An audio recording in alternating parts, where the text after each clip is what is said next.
ప్రభువునందు ప్రియా దేవుని బిడ్డలారా, నేటి వాక్య ధ్యానం కొరకు ఎపిసోడ్ సహకారులు లేరు. ఈ మాసం ప్రారంభం నుండి ఈ దినం వరకు 3 దినాలు సహకారులు లేరు. ప్రభువు అనుగ్రహించినట్లు ప్రార్థన చేద్దాం. వాక్య ధ్యానము నిమిత్తము ప్రభువును వేడుకుందాం. తలల వంచండి, ప్రార్థనలో ఏకీభవించండి. మమ్మలను మిక్కిలిగా ప్రేమిస్తున్న మా ప్రియ తండ్రి, మీకు వందనాలు, స్తోత్రాలు చెల్లిస్తున్నాము. మీ కృప కొరకై అర్థిస్తున్నాము. ప్రభు, మీ సహాయాన్ని ఇవ్వండి. ఎపిసోడ్ సహకారులను పంపండి ప్రభు. ఈ రాత్రి ప్రత్యేకంగా మీ దాసుడు ప్రభు పులిదిండి కుటుంబరావు గారి కుటుంబ ఆదరణ కొరకు నేను ప్రార్థిస్తున్నాను. బిడ్డలను ఆదరించండి, ఓదార్చండి. ప్రత్యేకంగా ప్రభు మంచి వాతావరణం మాకిమ్మని అర్థిస్తున్నాము. ఎర్లీ మాన్సూన్స్ అనుగ్రహించండి. ప్రజలను సంరక్షించండి. ప్రతివారు తమ పాపపు హృదయమును తెలుసుకొని దాని నుండి విడుదల పొందుటకు, నరక శిక్ష నుండి తప్పించుకొనుటకు ప్రతి ఒక్క వ్యక్తికి ఆలోచన ఇవ్వండి ప్రభు.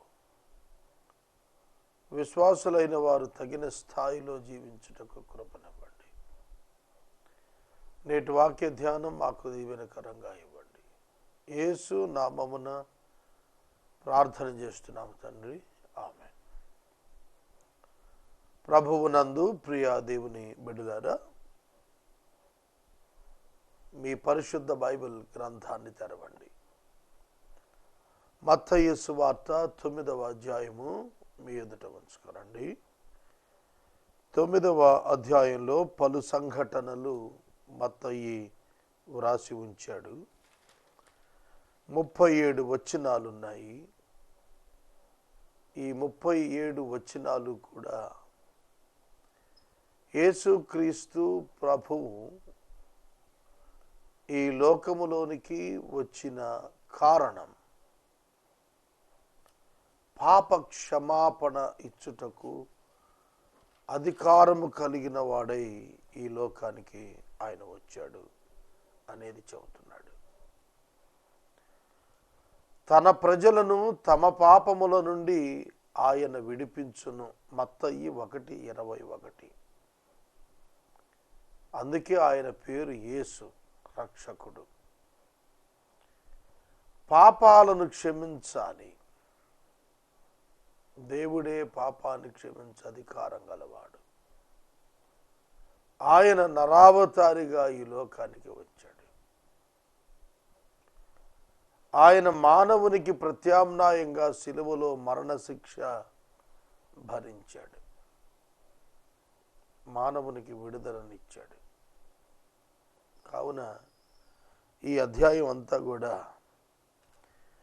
పాప క్షమాపణను గూర్చి మరియు మరణము జయించే అధికారం, మరణము యొక్క అధికారం ప్రభువుకున్నదని, జగత్తు పుట్టినది మొదలు పుట్టుగుడ్డి వాణ్ణి ఎవడు బాగు చేయలేదు, దేవునికే సాధ్యమైన ఆ పనిని దేవుడే నరావతారి ఉన్న దినాన చేసి చూయించి తాను ప్రభువునని తెలియచేశాడు.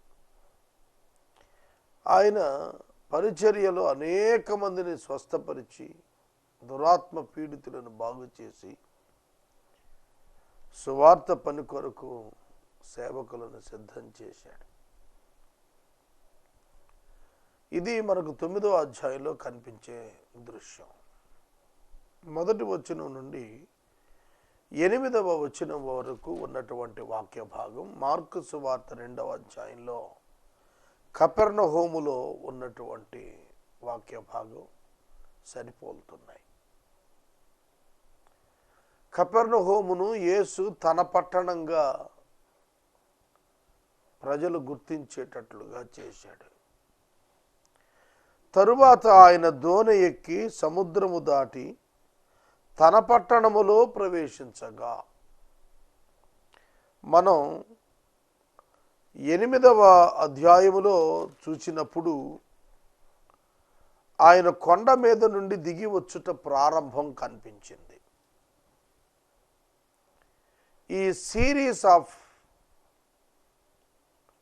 ఇన్సిడెంట్స్ వరుసగా చూస్తుంటే 28వ అధ్యాయం 28వ వచనం, మత్తయి సువార్త 8వ అధ్యాయం, గదరేనీయుల దేశానికి ఆయన బయలుదేరి వెళుతున్నట్లుగా ఉంది.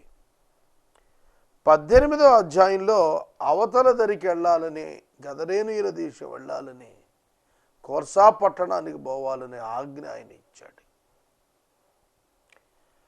కాబట్టి ఆయన కపెర్నహూములో నుండి బయలుదేరాడు.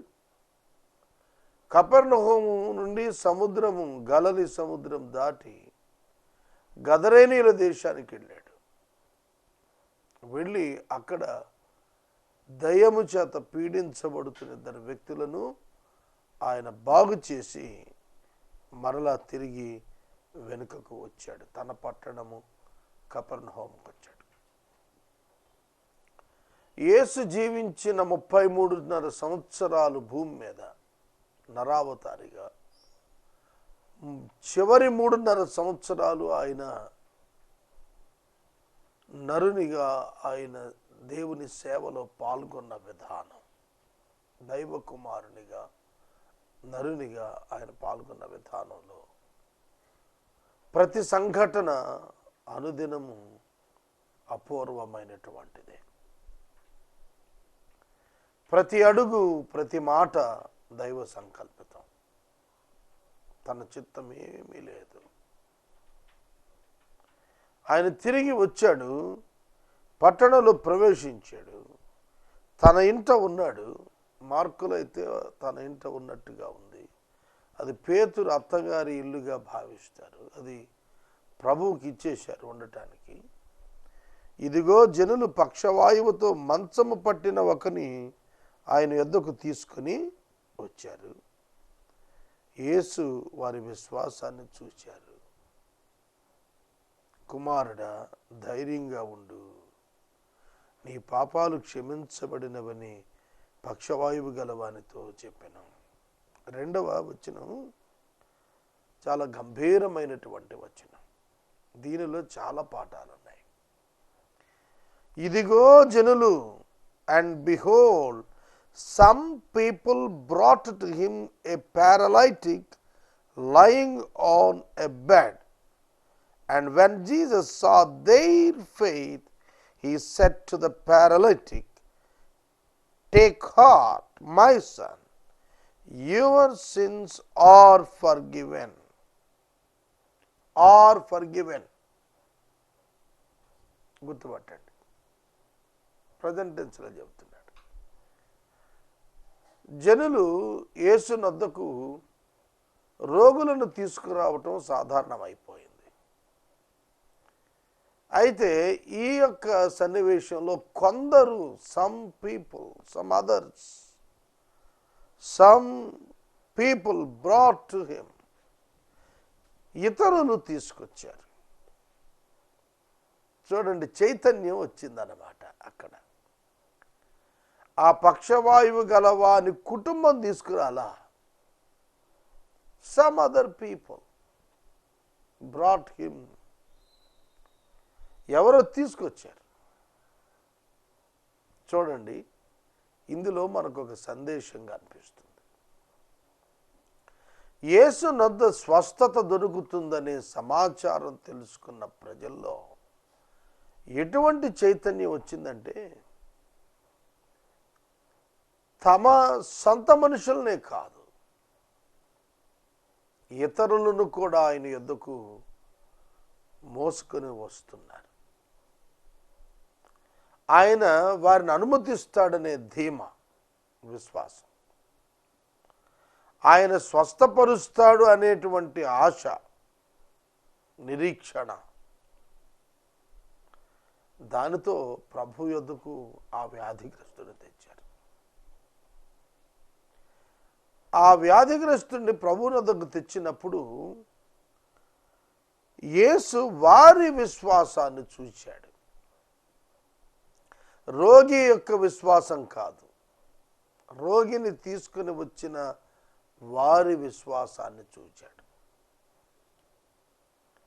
చూడండి, చాలా సందర్భాల్లో రోగి యొక్క విశ్వాసం రోగిని స్వస్థపరిచిన సందర్భాలు ఉన్నాయి బైబిల్లో.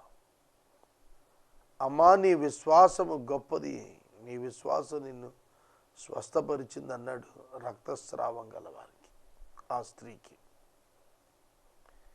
గుడ్డివాళ్ళు వచ్చారు, ప్రభువా మమ్మల్ని బాగు చేయి అంటే ప్రభు అడిగాడు, నేను మిమ్మల్ని బాగు చేయగలనని మీరు నమ్ముతున్నారా అని. మేము నమ్ముతున్నామన్నారు. అయితే మీ నమ్మిక చొప్పున జరుగుద్ది అన్నాడు. వాళ్ళిద్దరు కళ్ళు వచ్చాయి అంటే నమ్మారు. నమ్మిక చొప్పున జరగటం, విశ్వాసము మూలంగా జరగటం ఒకటి ఆ వ్యక్తికి సంబంధించిన విశ్వాసం. అయితే ప్రభువు ఇక్కడ చూస్తోంది తీసుకొని వచ్చిన వారి విశ్వాసం, ఆ మనిషిని మోసుకొచ్చిన వారి విశ్వాసం, మోయించి తెచ్చిన వారి విశ్వాసం. ఒక విషయం ఇక్కడ బహిరంగం అవుతోంది ఏమిటంటే,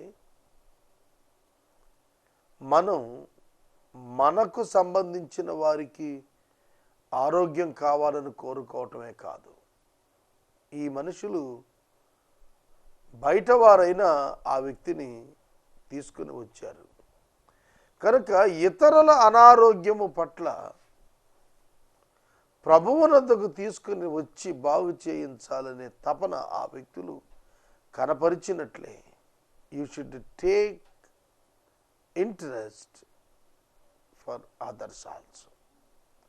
ఇతరుల పక్షంగా కూడా మీరు ఆసక్తి కనపరచాలి. వారి ఆరోగ్యము చేకూర్చబడేటట్లు మీరు ప్రయత్నించాలి.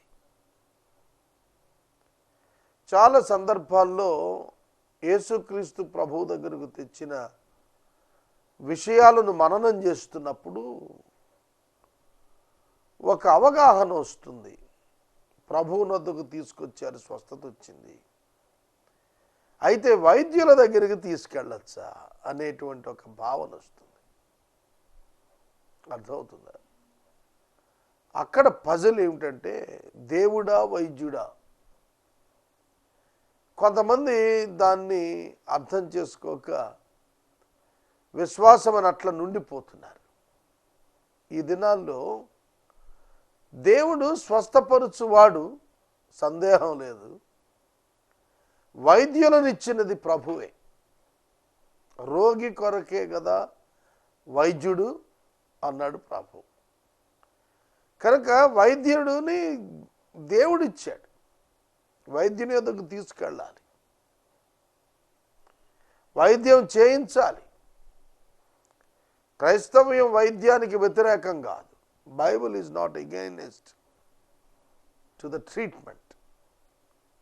చాలామంది మేము మందులు వేసుకోం, మేము అట్లాగే ఉంటాం, మాది దైవ స్వస్థత అంటుంటారు. దేవునికి అసాధ్యమైంది ఏముందండి? స్వస్థపరచగలడు. అదే దేవుడు ఔషధాలని ఇచ్చాడు, అదే దేవుడు వైద్యులకు జ్ఞానాన్ని ఇచ్చాడు, అదే దేవుడు వైద్య ఉపకరణాలను ఇచ్చాడు, అదే దేవుడు అనేకమైనటువంటి నిపుణత కలిగిన విధానాలను ఇంట్రడ్యూస్ చేశాడు. కనుక వైద్యుడి దగ్గరికి వెళ్ళటం పాపం, బైబిల్ వ్యతిరేకం అనే బోధ అంగీకరించవద్దని నేను మనవి చేస్తున్నాను. నీవు యేసునొద్దకు ప్రజలను నడిపించుటకు ఆసక్తి కలిగి ఉండాలి. వారి రక్షణార్థం యేసునొద్దకు నీవు వారిని నడిపించాలి, మందిరమునకు నడిపించాలి, ప్రార్థనలకు నడిపించాలి. వారి ఆరోగ్యము నిమిత్తము ప్రార్థనకును మరియు సరి అయిన వైద్యుని యొద్దకును నడిపించగలగాలి. చాలా సందర్భాల్లో ఈ స్వస్థతలు అనేవి ఇప్పుడు ఎక్కువ ప్రాచుర్యంలో ఉన్నాయి. అందువలన ఒక డైలమా వచ్చేస్తాను. ఒక ఆయన స్వస్థపరుస్తామని చెబుతూ ఉంటాడు, మరొక ప్రక్కన వైద్యానికి సంబంధించిన ఔషధాలకు సంబంధించిన కర్మాగారం కలిగి ఉన్నాడనే విమర్శ విన్నాను నేను. కనుక స్వస్థత ప్రార్థన చేసినంత మాత్రాన ఔషధాన్ని చెప్పకూడదనేది లేదు. లూకా వైద్యుడే. కనుక బైబిల్ గ్రంథం వైద్యాన్ని తిరస్కరించలేదు. వైద్యులను గురించిన సమాచారం బైబిల్ గ్రంథంలో పలుచాట్లున్నది. నయమాను వైద్యుల గురించి మాట్లాడుతున్నాడు. నయమానుకు స్వస్థత కొరకు తిరగన వైద్యుడు లేడు. రక్తస్రావం కలిగిన స్త్రీ స్వస్థత కొరకు వైద్యుల యొద్దకు వెళ్ళింది. యోసేపు యాకోబు విషయంలో వైద్యులను ఆజ్ఞాపించాడు. కనుక ఈ వైద్యం విషయంలో నేను ప్రార్థన చేస్తూ కూర్చుంటాను అని అనవద్దు. ప్రభు స్వస్థపరిచే శక్తి గలవాడు. ఆయన చేస్తాడు, ఆయన చిత్తం అయితే. కనుక దేవుని వాక్యాన్ని జాగ్రత్తగా మనం అర్థం చేసుకోవాలి. నీ విశ్వాసము నిన్ను స్వస్థపరుస్తుంది అన్నాడు. కనుక వాక్యాన్ని గ్రహిద్దాం.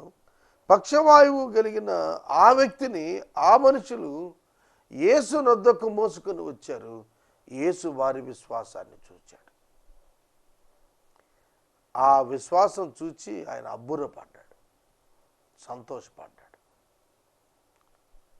వారి హృదయాన్ని చూచాడు, వారి ఆసక్తిని చూచాడు, వారి అంతరంగాలు చూచాడు. ఆ మనుషులతో మాట్లాడుతున్నాడు.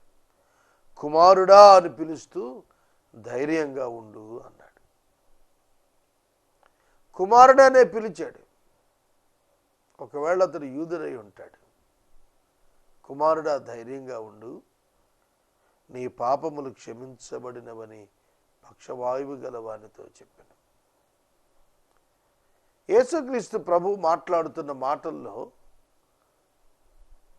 ఆ వ్యక్తిని మోసుకొచ్చిన వారు స్వస్థత కొరకు తీసుకుని వచ్చారు. యేసుక్రీస్తు ప్రభువు వారు ఆ స్వస్థతకు మూలమైన పాప క్షమాపణను గురించి మాట్లాడుతున్నారు. చాలామంది రోగాలన్నీ పాపాలు అనుకుంటారు. అది తప్పు అభిప్రాయం. ఆదాము పాపము కారణంగా మానవ శరీరం రోగానికి గురైంది, అది ఖచ్చితం. కానీ ఏం పాపం చేశాడో ఈ చూపు తగ్గింది, ఏ పాపం చేశాడో షుగర్ వచ్చింది, ఏ పాపం చేశాడో బ్లడ్ ప్రెషర్ వచ్చింది, ఏ పాపం చేశాడో కడుపు నొప్పి వచ్చింది అంటే అవివేకం. ఆదాము పాపమును బట్టి సంక్రమించినది ఈ శరీరానికి రోగం. ప్రభువు మూలానికి వెళ్ళి మాట్లాడుతున్నాడు. ప్రభువు ఈ అనారోగ్యపు మూలమైన పాపము గురించి మాట్లాడుతున్నాడు. మాట్లాడుతూ నీ పాపము క్షమించబడింది అన్నాడు.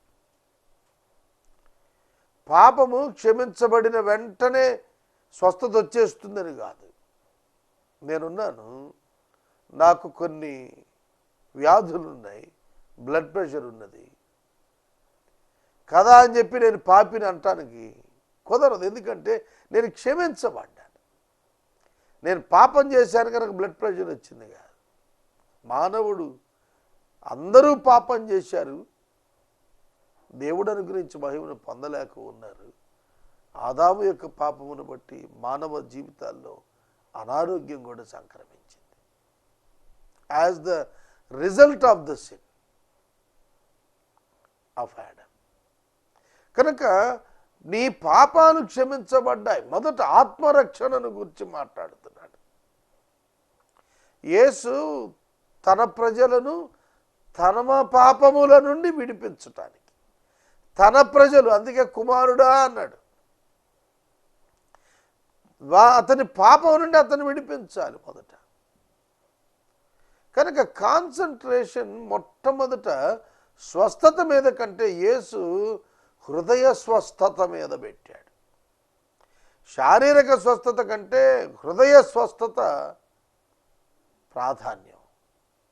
ఒక వ్యక్తి సంపూర్ణ ఆరోగ్య స్వస్థత కలిగి ఉండి రక్షణ పొందకపోతే అతనికి ఏమిటి ప్రయోజనం? కనుక ఈ వ్యక్తి ఈ పక్షవాయువుతో ఉండకపోతే అతను ప్రభు దగ్గరికి తేబడేవాడు కాడు, ప్రభు అతని పాపాలు క్షమించేవారు కాదు. కాబట్టి అతని శారీరక అస్వస్థత అతడు ప్రభువు యొద్దకు నడిపించబడుటకు ఒక ఛానల్గా ఉపయోగపడింది అతని జీవితానికి. యేసు ప్రభు అంటున్న మాట, కుమారుడా నీ పాపములు క్షమించబడ్డాయి. ఎప్పుడైతే ఈ మాట అన్నాడో చాలా గందరగోళం వచ్చేసింది అక్కడ. ఇదిగో శాస్త్రులలో కొందరు ఇతడు దేవదూషణ చేస్తున్నాడని తమలో తాము అనుకున్నారు. మనకు కొన్ని అభిప్రాయాలు వస్తాయి. కొన్ని మాటలు వినగానే, కొందరు వ్యక్తులను చూడగానే మనలో కొన్ని భావాలు, ఆలోచనలు, తీర్మానాలు, అభిప్రాయాలు, తలంపులు వస్తాయి. ఎవరైనా చక్కగా వెల్ డ్రెస్డ్, బ్యూటిఫుల్గా ఉన్నారనుకోండి, చాలా బాగున్నారు అనే ఆలోచన వస్తుంది. వీరి దుస్తులు బాగున్నాయి, వీరి నడక బాగున్నది కదా. అట్లా ఒక వ్యక్తిని చూసినప్పుడు కొన్ని ఆలోచనలు వస్తాయి. యేసు మాట వినబడగానే అక్కడున్న శాస్త్రుల హృదయాల్లో కొన్ని ఆలోచనలు వస్తున్నాయి. ఆలోచనలు ఏమిటంటే, పాపమును క్షమించుటకు ఇతడెవరు? దేవుడొక్కడే పాపాన్ని క్షమించగలడు తప్ప ఇతడెవరు? తర్వాత ఇతడు దేవదోషం చేసేస్తున్నాడు. They are judging Jesus Christ.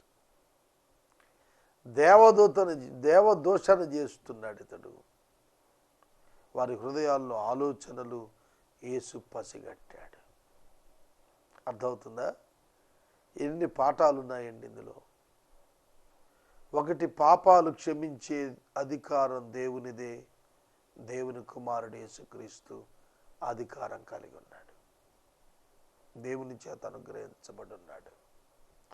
తరువాత పాపాలు క్షమించే అధికారం మాత్రమే కాదు, ఆయన ఇతరుల హృదయాలను తెలుసుకొనగలుగుతున్నాడు. యేసు వారి తలంపులు గ్రహించాడు.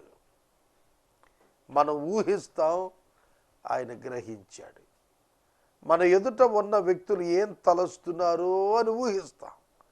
యాజ్ ఇట్ ఈజ్గా వాళ్ళు ఏమి తలస్తున్నారో మనం చెప్పలేం. కానీ యేసు దేవుని కుమారుడు, ఆయనకు ఎదుట వ్యక్తి మనస్సు తెలుసును. మానవుని యొక్క హృదయములోని తలంపులు యేసయ్యకు మాత్రమే తెలుస్తాయి, అపవాదికి తెలియవు, ఇతరులకు తెలియవు, ఆ వ్యక్తికే తెలుస్తాయి. యేసు వారి తలంపులు గ్రహించి అంటున్నాడు, మీరెందుకు మీ హృదయములో దురాలోచనలు చేస్తున్నారు? ఇక్కడ ఒక పాఠం గుర్తుపెట్టుకోండి. నీ హృదయములో నీవు దురాలోచనలు చేస్తే యేసయ్యకు తెలిసిపోతుంది. నాకు ఈ అనుభవం ఉంది. నా మనసులో ఏదైనా దైవ వ్యతిరేక తలంపు, ఆలోచన వస్తే పరిశుద్ధాత్మ దేవుడు ఇమ్మీడియట్ సెకండ్స్లో దాన్ని నాకు తెలియచేస్తాడు. ఇది తప్పు, ఈ ఆలోచన కరెక్ట్ కాదు, ఈ తలంపులో నువ్వు కొనసాగద్దు, ఇలా థింక్ చేయొద్దు. ఇలా థింక్ చేస్తే నువ్వు నష్టంలో ఉన్నావు, నువ్వు ప్రభువుకి వ్యతిరేకంగా ఆలోచిస్తున్నావు.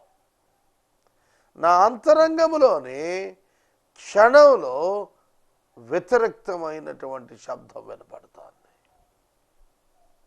That is the act of the Holy Spirit. పరిశుద్ధాత్ముడు పాపమును గూర్చి, తీర్పును గూర్చి ఒప్పుకొన చేయనంటే అదే. యేసు ప్రభువు వారితో అంటున్నాడు, మీరు మీ హృదయంలో దురాలోచనలు ఎందుకు చేస్తున్నారు? మనం ఏం ఆలోచిస్తున్నామో ఆయనకి తెలుసండి. కనుక మంచి ఆలోచనలు కలిగి ఉందా. వ్యభిచార తలంపులు, దురాశతో కూడిన ఆశతో కూడిన తలంపులను వీడాలి. అసూయతో కూడిన తలంపులు ఎదుట వారికి కనపడకపోవచ్చు, కానీ ప్రభువుకు కనిపిస్తుంది.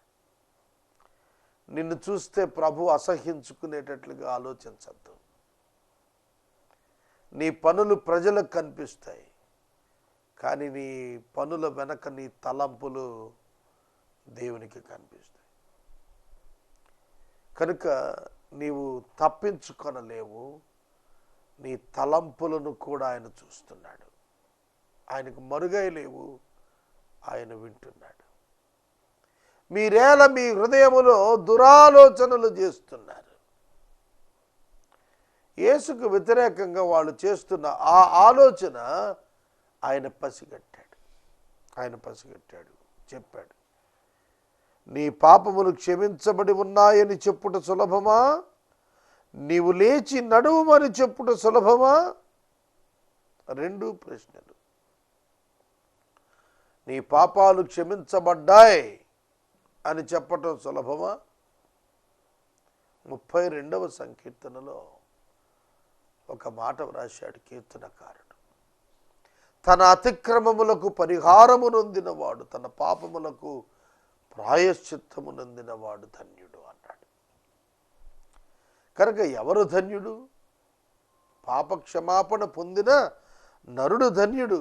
పాపక్షమాపణ ఇచ్చువాడు దేవుడే. నీ పాపములు క్షమించబడ్డాయి. Your sins are forgiven, not were. Present టెన్స్లో చెబుతున్నాడు. కుమారుడా, నీ పాపములు ఇప్పుడు, టుడే, నౌ ఇట్సెల్ఫ్, ఫర్గివెన్, క్షమించబడ్డాయి. యేసుక్రీస్తు ప్రభు పాపాన్ని క్షమించటానికి అధికారం ఉంది ఆయనకి భూమి మీద. అది వాళ్ళు తెలుసుకోలేకపోయారు. కనుక ఆ వ్యాధిగ్రస్తుని యొక్క పాపం క్షమించబడి అతడు రక్షణానుభవంలోనికి, రీజనరేషన్ ఎక్స్పీరియన్స్లోకి, బోర్న్ అగైన్ ఎక్స్పీరియన్స్లోనికి అతడు వచ్చాడు. శాస్త్రుల యొక్క అభ్యంతరాలను ప్రభువు తోచిపుచ్చాడు. రెండవ ప్రశ్న, ఈ వ్యక్తితో నీవు లేచి నడువుమని చెప్పుట సులభమా? Or to say rise and walk, for which is easier to say rise and walk. నువ్వు లే, నడు అని పక్షవాయువు కలిగిన వారితో చెప్పడం సాధారణమా? సులభ విషయమా? ఏమని తోస్తోంది మీకు? కనుక యేసు ఆ వ్యక్తితో రెండు చెప్పాడు. జాగ్రత్తగా వినండి. ఈ రెండు చెప్పినప్పుడు మొదటిది కంటికి కనపడేది కాదు. పాపములు క్షమించబడుట అనేది నీ నేత్రం నా నేత్రం చెప్పలేదు. కానీ నీవు లేచి నడవమన్నప్పుడు అతను లేచి నడుస్తాడు, చూశారు? అది ఆయన చెప్పిన రెండు మాటలు సత్యమే. ఒకటి, పాపాలు క్షమించాడు. రెండు, స్వస్థత ఇచ్చాడు అనేది వారికి అర్థం కావటానికి అక్కడ ఆ మాట చెప్పాడు. నేను వాక్యాన్ని ముగిస్తున్నాను. రేపటి వాక్య ధ్యానంలో మరలా ఇక్కడి నుంచి ధ్యానం చేద్దాం. ప్రార్థించుకుందాం. మమ్మను మిక్కిలిగా ప్రేమిస్తున్న ప్రభువు వందనాలు. ఎపిసోడ్ సహకారులను పంపండి ప్రభువా, మీ వాక్యము చేత మమ్మలను బలపరచండి. నూతన ఆలోచనలు, తలంపులు మా హృదయాల్లో పుట్టించండి. రక్షకుడైన యేసునామమున ప్రార్థిస్తున్నాము తండ్రి, ఆమేన్. తండ్రి అయిన దేవుని ప్రేమ, కుమారుడైన యేసయ్య కృప, పరిశుద్ధాత్మ దేవుని యొక్క అన్యోన్య సహవాసము సదాకాలం మనందరికీ తోడై ఉండును గాక. ఆమేన్.